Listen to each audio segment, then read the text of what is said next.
O homem pode ser destruído, mas nunca derrotado. Olá, pessoal, tudo bem com vocês? Esse é o Verso e Prosa e hoje nós vamos falar de um livro mundialmente reconhecido, que é O Velho Mar, de Ernest Hemingway. Acho que é assim que fala, né? Eu sempre tenho dificuldade com as pronúncias desses nomes. Então, vamos lá. Antes de a gente conversar um pouco sobre esse livro, eu gostaria que vocês se inscrevessem no canal, ativassem o sininho, dessem o like, comentassem, não deixassem de seguir a nossa página no Instagram, Verso em Prosa Literatura. Então, vamos lá. Antes de começar a falar sobre esse livro, eu tenho que confessar que é um livro de 124 páginas, que você fala assim, rapidinho eu leio, uma sentada a gente lê, mas não é assim. Foi um dos livros que eu mais tive dificuldade de ler. É um livro muito triste e engraçado que, ao mesmo tempo que eu estava lendo esse livro, eu estava lendo um romance, Os Bridgertons, mais de 2.000 páginas, e eu tive muito mais facilidade de ler o romance do que esse livro. E esse livro é aquele livro que causa um nó da garganta, reflexão, e você para pensar e fala assim, não, agora eu não quero ler, que é um incômodo muito grande, mas necessário. E aí, pensando um pouco sobre, né, a sinopse, né, do Velho Mar, é uma história de um pescador chamado Santiago, e ele é muito pobre, tanto é que ele dorme em jornal, ele é viúvo, e essa história ela se passa em Cuba. O Santiago, ele é um velho muito sábio, e aí ele é pescador, né? Um pescador muito sábio. E o engraçado é que o Santiago, ele não é muito reconhecido na vila, né? Onde que ele, né, faz a pesca, mas ele tem um amigo, né? Que é um garoto que ajuda muito o Santiago. O garoto, ele idolatra o Santiago, acha ele um grande pescador, mas o que acontece nessa história? O Santiago, ele fica 84 dias sem apanhar nenhum peixe, e aí, como o Santiago está vivendo esse tempo sem conseguir pegar nenhum peixe, a família desse garoto fala assim, não, a partir de hoje você não vai, né, a partir de um certo tempo você não vai mais acompanhar esse velho ao mar, porque ele não tem nada para te ajudar. E aí, no 85º dia, o Santiago, ele é todo supersticioso e ele acredita fielmente que nesse 85º dia ele vai ter sorte para buscar, né, para conseguir pegar um peixe muito grande. E aí, o livro vai contar, né, dessa empreitada, dessa saga do 85º dia, dele buscar esse peixe.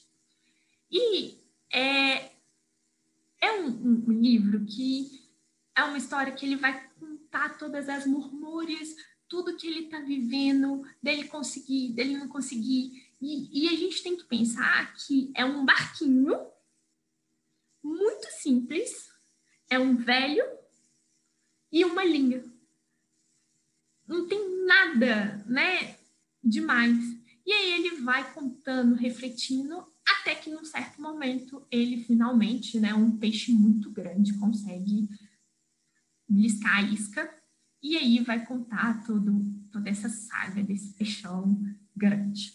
Eu não vou aqui dar muito spoiler, né, sobre o Velho Mar, mas é muito interessante, assim, como que o autor consegue demonstrar, sabe, o respeito do Santiago a toda a natureza, né, aquele mar, o respeito do pescador em relação àquele peixe que ele está né, que ele está pescando e principalmente, né, valorizar, né, as pequenas coisas. Eu acho que isso também é muito, muito importante. O livro Velho Mar, ele foi publicado em 1952 E em 1954, o Ernest Hemingway ganhou o Prêmio Nobel. E um dos motivos dele ter ganhado, né, o Prêmio Nobel da literatura foi por esse livro. Vale destacar também que esse foi o último livro que o Ernest Hemingway publicou antes do seu falecimento. Para quem não sabe, a história dele é muito triste. Ele cometeu um suicídio e parece que é algo recorrente na sua família. Eu tenho a sensação que essa tristeza que é passada por esse livro talvez sejam as inquietações, angústias, melancolia também vivenciada pelo autor. Enfim, é muito bacana o livro, mas temos que destacar essa desesperança, né? Desesperança na vida, desesperança no que acontece. Mas, enfim, né? Vamos discutir um pouco sobre esse livro com o Eduardo, com a Bárbara e com a Flávia. Vou passar a palavra para o Eduardo, que vai contar um pouquinho mais sobre o Velho Mar. Olá, pessoal. Dando continuidade aí à obra O Velho Mar, do Hemingway, falar um pouco sobre a minha percepção em relação à criança que aparece, né, o Manolin, e também a questão da obra como uma espécie de parábola ou epopeia moderna da vida do Santiago e como que essa trajetória, né, essa epopeia desse personagem representa um legado, né, deixado para o Manolin. A gente observa no início da narrativa que o Manolin é o melhor amigo do Santiago, né? É o companheiro, digamos, da vida do Santiago, que não tem mais nada, não tem o reconhecimento da sua juventude, da sua força, né? Daquilo que representava em um passado, mas que aos olhos daquela criança, que aos olhos daquele adolescente ou pré-adolescente, é tomado como um ser quase que adorado, idolatrado pelo Manolin, que cuida do Santiago, mas que em um determinado momento é impedido pelo pai, né? É impedido pelo pai de acompanhar o Santiago em suas viagens e acompanhar o Santiago em sua pesca.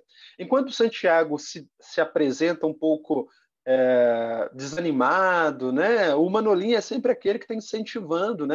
Relembrando ao Santiago as suas glórias, ou perguntando ou querendo saber. Então, eu acho que isso é muito interessante, inclusive quando o Santiago está à deriva, está em alto mar, que ele lembra do menino, ele sempre todo momento dizendo: eu gostaria que o Manolin estivesse aqui, se o Manolin estivesse aqui, como que essa caminhada, como que essa trajetória, né, como que esse desafio provavelmente seria mais fácil de ser atravessado, mas a travessia do velho é solitária, né? Ele vive, em certa medida, essas duas dimensões da humanidade, que é a dimensão da angústia e da esperança. Ele quer buscar o grande peixe, ele quer vencer as suas limitações, digamos assim, ele não quer desistir, porque é um homem determinado, mas, ao mesmo tempo, também ele vive essa angústia da solidão em que o que ele tem são os pássaros, são os peixes, é o próprio mar, né? E vivendo a lembrança ou o desejo de que Manolin estivesse com ele. Manolin também vive certos conflitos ou certas tensões, que é a dimensão da lealdade, né? Ele é alguém que é leal ao Santiago, mas ao mesmo tempo é confrontado com o pai. Afinal de contas, o pai ordenou que não fosse, né? Então está nessa coisa do desejo de acompanhar Santiago, mas também de obedecer o pai. E ao final ele decide, né? Quando Santiago retorna, ele decide então que quer acompanhar o Santiago, que quer viver, né? Juntamente com aquele que vai representar uma referência na vida do Manolin. Relembrando um pouco, retomando um pouco essa noção da epopeia, quando a gente vai para os textos clássicos, a ideia do herói, o herói é aquele que tem os grandes feitos, que tem um grande desafio, que vence o desafio, mas que também vai sofrer algum evento trágico, né, alguma tragicidade, porque ele fez algum desafio, ele desafiou os deuses, né? Ou no caso do Santiago, ele desafia a natureza. Ele vai por um caminho totalmente oposto ao que os outros pescadores foram, né? Nesse 85º dia, ele vai para um lugar mais isolado, mais distante, porque ali ele tem a esperança, o desejo de pescar o grande peixe, e ele vai nessa batalha, nesse desafio até os limites das suas forças. Ele recebe a sua recompensa, mas no retorno ele é acometido de certos problemas, né, de certas adversidades ali, e a única coisa que ele vai ter, então, é essa lembrança, né, que vai ser essa carcaça, que vai representar o que ele fez, mas que não é o prêmio em si, é apenas uma lembrança, é apenas uma dimensão simbólica, mas que para o Manolín é o suficiente. Enquanto Santiago se demonstra um posicionamento, um comportamento, uma visão um pouco pessimista de desistir, Manolín diz que não.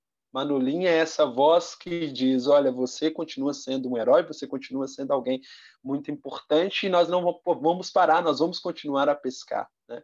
Então, eu acho que isso é muito importante e muito interessante ao longo dessa narrativa. Se existe esse pessimismo em função da narrativa, mas também existe essa visão bonita dessa criança, desse jovem, que vê no velho, sim, alguém que vence, alguém que é forte, alguém que é destemido, alguém que tem honra, né? Alguém que tem força, né? E a gente está falando do Velho Mar, e o Velho Mar é cheio de metáforas, cheio de alusões simbólicas, né? Por isso, talvez não seja, é um texto simples em sua narrativa, mas é um texto eivado aí de muitas simbologias, e dando continuidade a isso, eu passo a palavra à Flávia. Eu fiquei muito tempo pensando sobre esse livro, em como que o mar se caracteriza nessa história. Eu acho que a melhor metáfora para definir o mar seja a própria vida. O mar é um lugar de possibilidades, de conquistas, de medos, de desafios. É no mar que o Santiago e os outros pescadores sobrevivem.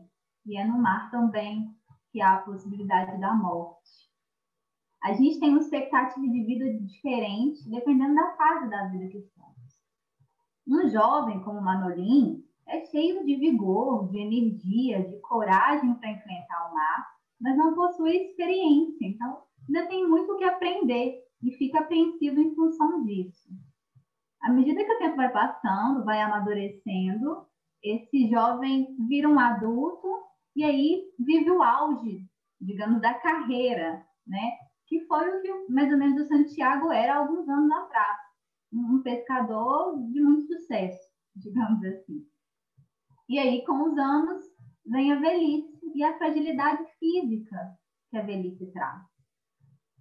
O Santiago ele tem muitos medos e lamentações durante a sua viagem, mas em especial ele se queixa da solidão e da fraqueza física. E aí, mesmo sem recursos, com pouco material, alimentação escassa e com toda a limitação física dele, ele já não mais teme o mar. Ele já não tem medo mais desse desafio. Ele tem a consciência de quantas coisas podem ser a favor ou contra ele.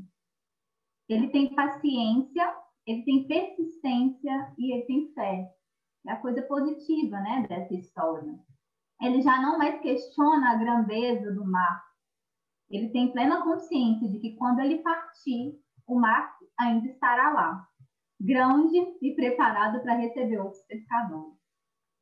Vale a pena dizer que, apesar dessa possibilidade de a gente enxergar a metáfora do mar com a própria vida, o autor diz que não pensou em absolutamente nenhuma metáfora quando escreveu o livro. E aí eu quero finalizar a minha reflexão com uma frase que fala um pouco do mar e fala muito sobre a vida. A frase é do Isaac Dinesen e é assim: a cura para qualquer coisa é água salgada, suor, lágrimas ou mar. A última metáfora que nós pensamos a respeito desse livro é a metáfora dos animais. E em relação a ela, eu observo, né, minha experiência de leitura é de que a própria natureza humana é retratada nesses diferentes animais. alguns com características mais dóceis, outros que deixam marcas, outros que dão alegria, causam sofrimento, é a própria exploração da natureza humana, e com ela um olhar humilde deste velho pescador em relação a toda a natureza. O olhar de alguém que não se coloca acima da natureza, mas que preserva essa harmonia em relação ao seu redor. E o Santiago, ele separa esses animais. Alguns ele tem uma simpatia maior, ele consegue perceber nesses animais uma superioridade em relação aos outros. Superioridade no sentido de que esses animais eles contribuem mais ou que eles têm comportamentos que sejam mais louváveis. Um exemplo disso é o quanto ele é afetuoso com o próprio peixe que ele está pescando e com relação às aves que eventualmente aparecem ao longo de sua jornada. Por outro lado, ele percebe também com algum ressentimento até a postura de outros seres vivos, como a água-viva, que em algum momento o faz lembrar de suas próprias chagas na vida, e também dos tubarões que acabam o acompanhando em parte de seu trajeto. Apesar desse enaltecimento ou dessa visão mais ressentida, por assim dizer, nós temos o respeito dele indistinto com relação a esses seres, né, esses animais. E uma questão também que eu acho interessante é que existe essa perspectiva de individualidade, de respeito às individualidades, e quanto ao peixe, é um indivíduo bem peculiar, um indivíduo que muitas vezes se confunde com o próprio Santiago. Em um momento da obra, ele diz o seguinte: o homem não vale lá muito comparado aos grandes pássaros e animais. Eu, por mim, gostaria muito mais de ser aquele peixe lá embaixo, na escuridão do mar. E essa aproximação entre o peixe e o próprio Santiago diz respeito a essa jornada solitária, Santiago sobre a água, o peixe sob a água, o quanto eles atraem a curiosidade alheia, né, um velho pescador e depois a sua criatura ali, a obra da sua pescaria, e o quanto peixe e Santiago acabam sendo destroçados. E os destroços de ambos atraem a curiosidade das pessoas ao redor. Então, essas foram algumas reflexões, são possíveis outras, mas convido vocês à experiência de leitura. Concordo com a Raquel, não é uma leitura tão fluida quanto se imagina quando vê um livro dessa espessura, mas é interessante que a gente não pode julgar pelo tamanho mesmo, né? É isso. Eu agradeço vocês que acompanharam o vídeo de hoje, reforço o pedido de inscrição no canal, comentários, é sempre um prazer tê-los conosco. Um grande beijo, esse foi o nosso Verso em Prosa, o Velho e o Mar.